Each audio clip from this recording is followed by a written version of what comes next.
On Arctic nights, the aurora often flames across the winter sky. What is it, and where does it come from?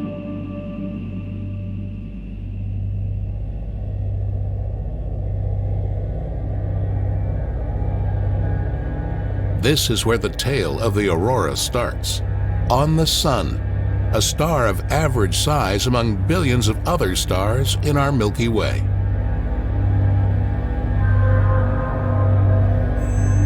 The Sun acts as an enormous power plant. The energy is created deep inside the core of the Sun.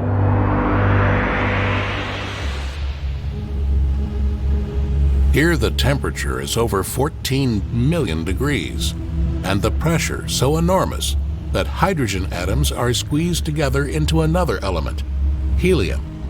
This nuclear reaction releases energy.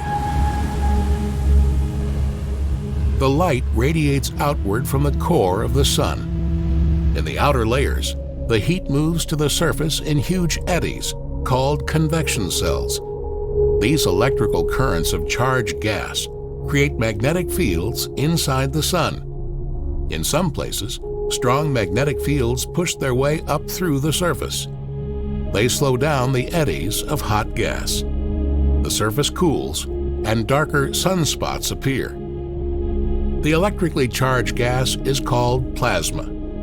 The plasma drags the magnetic field further outwards. The magnetic field stretches and twists like a rubber band, and then the rubber band breaks.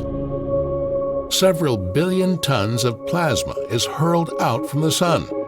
This is called a solar storm.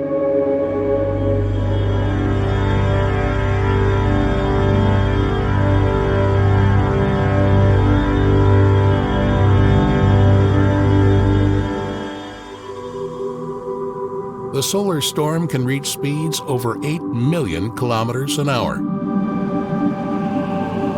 After 6 hours, it blows past the planet Mercury.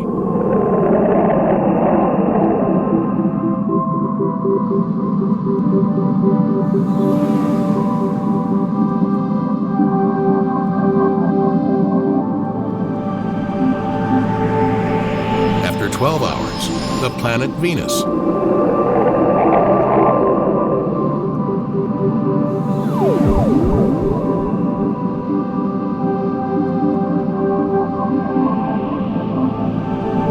And after 18 hours, the solar storm reaches Earth.